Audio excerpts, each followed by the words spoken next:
Un día, a veces cercano, a veces lejano, las consecuencias de nuestros hechos llegan. El Israel que no alcanzó a despojar a los pueblos de la región de Canaán empezó a contarse como uno más de ellos. La generación anterior, presidida por Josué y los ancianos contemporáneos a él, habían muerto, y se nos dice que la generación que se levantó después no conocía a Jehová ni la obra que él había hecho por Israel. El capítulo inicia con el diálogo profético entre el ángel de Jehová e Israel. Él les recuerda cómo los había librado de la esclavitud de Egipto y el pacto inalterable que tenía con ellos. Pero también les recuerda que ellos tenían un pacto con él, de que les servirían solo a Jehová y que no andarían en pos de otros dioses. Sin embargo, la queja del ángel de Jehová es que ellos no habían atendido a su voz.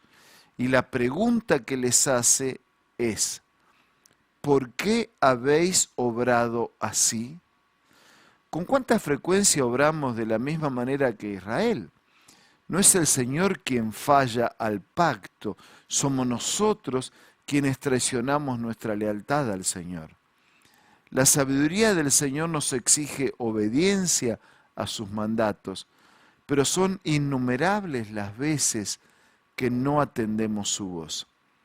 La siguiente parte de este capítulo parece ser un resumen general de todo el libro, porque nos muestra el accidentado camino, más malo que bueno, que Israel emprendió. Esta generación que no conocía a Jehová atravesó por una volátil experiencia espiritual. Al haber dejado su pacto con Dios, cada vez que iban a la guerra, Jehová los entregó en manos de salteadores que los despojaron de todo cuanto tenían y por donde quiera que salían. La mano de Jehová estaba contra ellos para el mal. Ya vimos en Deuteronomio, el Señor había advertido cuáles serían las consecuencias de abandonarlo y cuáles serían las bendiciones por seguirlo. Lo que aquí vemos es la fidelidad de Dios respecto al cumplimiento de sus anuncios, ya sea de maldición o de bendición, que sobrevendrían en armonía con escuchar y seguir o desoír y caminar de manera independiente. Por eso, con cuánta insistencia el Señor nos invita a volver a Él. El Señor levantó jueces que los libraban de la mano de sus enemigos, pero tampoco oyeron a esos jueces. Se prostituyeron tras otros dioses. El relato bíblico nos informa que mientras el juez vivía acudían al Señor, pero cuando el juez moría se corrompían tanto más que las veces anteriores. Cada caída era peor que la anterior. Cada vez descendían más a un abismo espiritual.